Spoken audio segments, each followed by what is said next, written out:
The humiliating part is not being unable to afford luxury.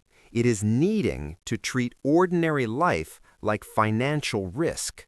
A dinner, a school cost, replacing something worn out at home, a simple plan for the weekend.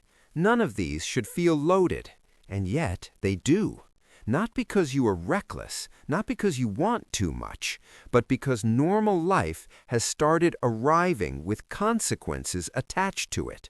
That is the shift people feel before they know how to name it. You are not talking about status. You are not chasing some polished version of adulthood. You are trying to replace things when they wear out. Say yes once in a while without feeling the aftershock. Let your home function properly. Let your child need something without that need immediately turning into subtraction somewhere else. Join ordinary life without every ordinary decision arriving with a private warning attached to it. And lately, even that has started to feel dangerous. A simple dinner is not simple once it touches the rest of the week. A basic household purchase is not basic once it has to compete with transport, groceries, one rising bill, one forgotten expense, one small obligation that somehow carries the power to rearrange everything around it. A weekend plan is no longer just a plan. It becomes a test of margin. A quiet question about whether your life can absorb one more normal thing without making something else less stable. Life has not just become more expensive, normal participation has become conditional. You still move through the same world, you still receive the same invitations, you still stand in the same stores, hear the same casual suggestions, watch the same everyday routines happen around you. But the inside of the experience has changed. Other people seem to move through ordinary adulthood as if it is still made of simple decisions. For you, those same decisions have started arriving with consequences attached.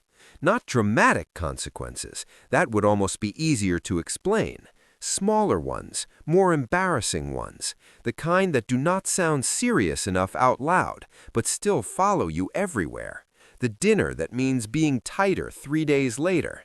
The replacement you put off because something less visible keeps winning. The school expense that is manageable on paper but still makes the rest of the month feel narrower. The convenience that would genuinely help but now feels too morally risky to choose without guilt. That is why this pressure becomes so psychologically invasive.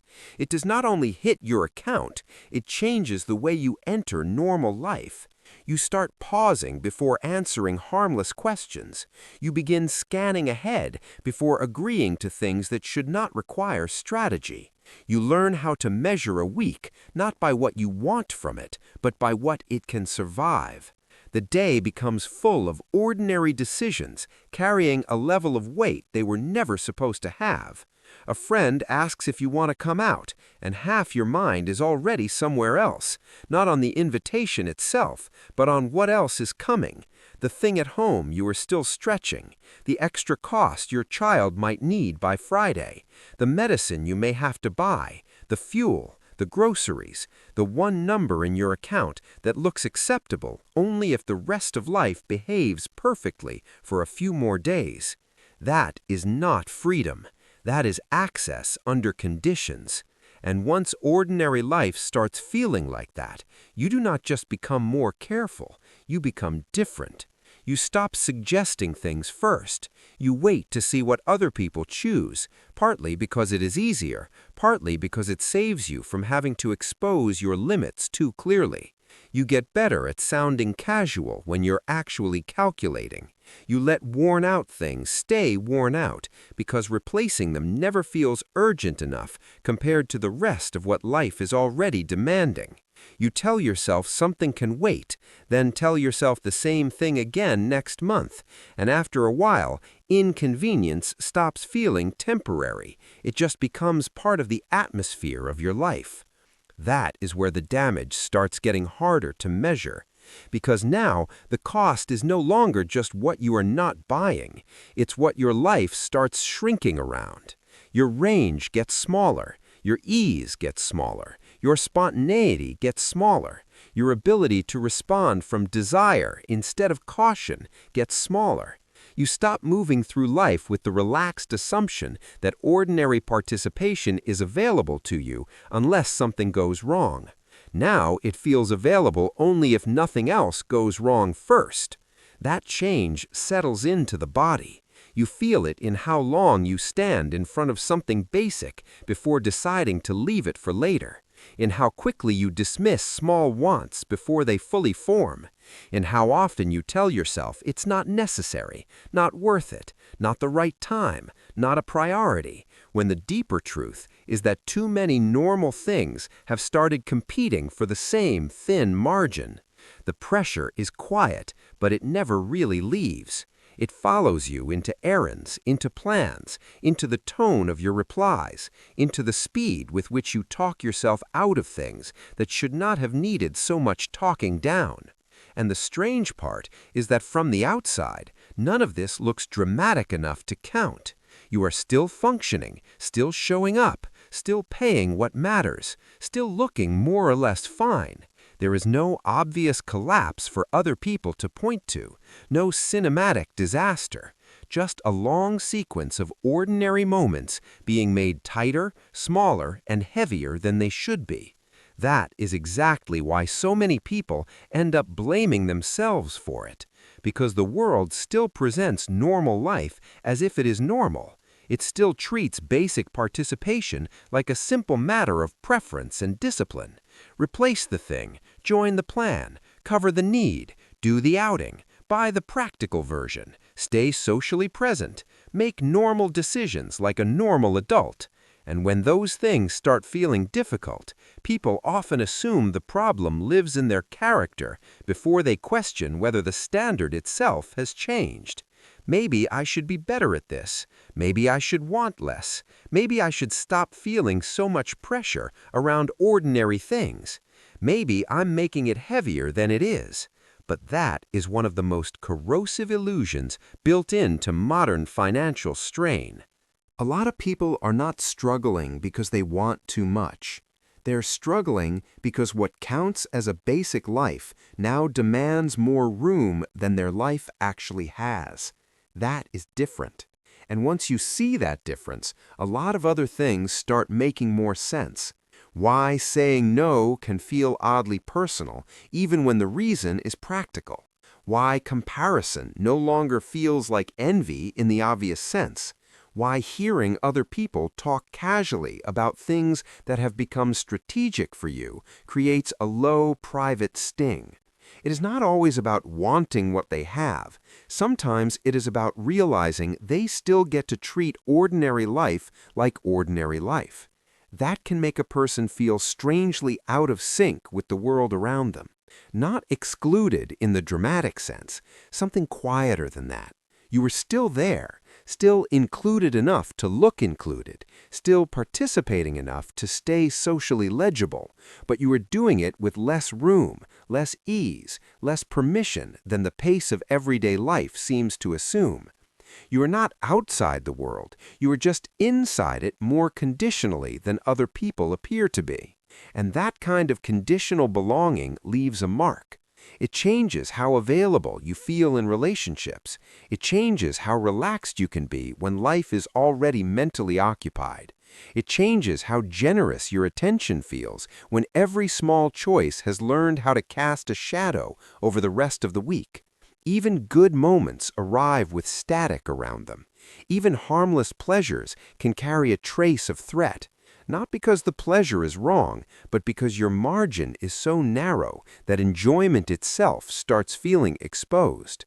This has a different emotional texture from the first kinds of money pressure people usually recognize.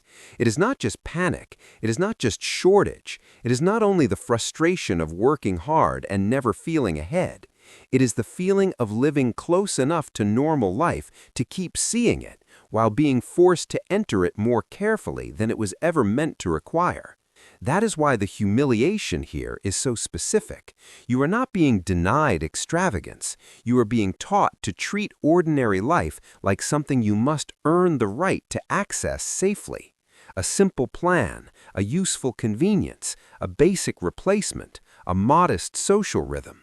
The things that once would have felt neutral now arrive with enough financial consequence to make you rehearse the decision before you make it. Over time, that does more than make you cautious.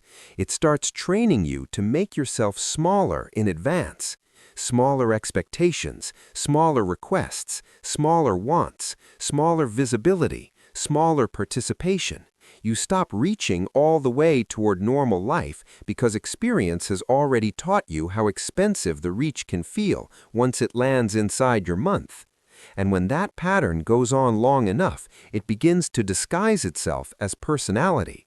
You call yourself low maintenance when you are really adapted to constraint.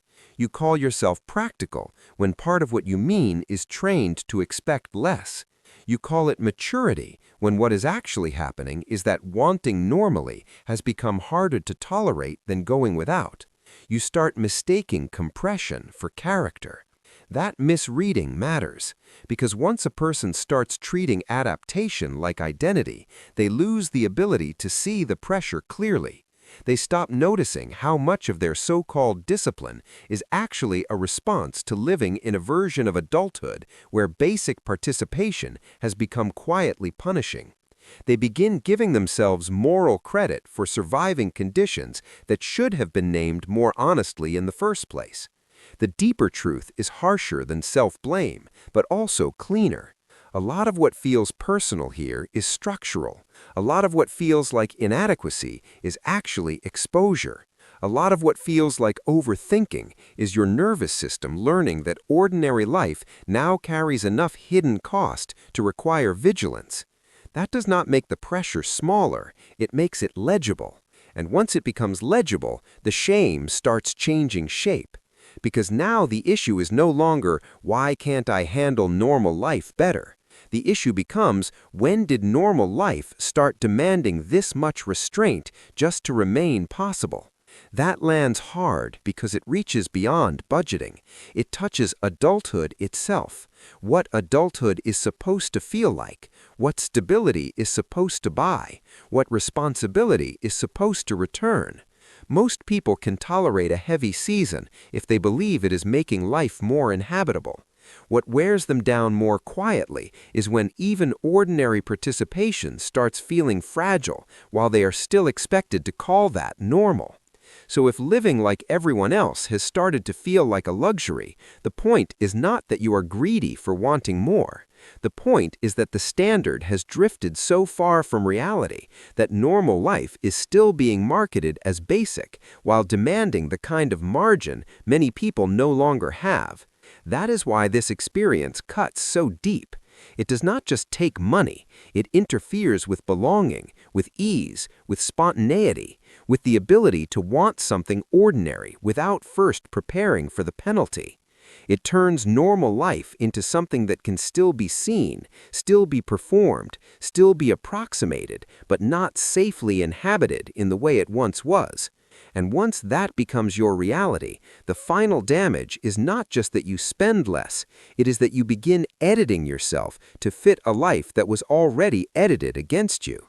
That is the part worth refusing, not the need for limits, not the reality of trade-offs, the lie hidden inside all of it, the lie that if normal life feels too expensive to enter comfortably, then the failure must be yours.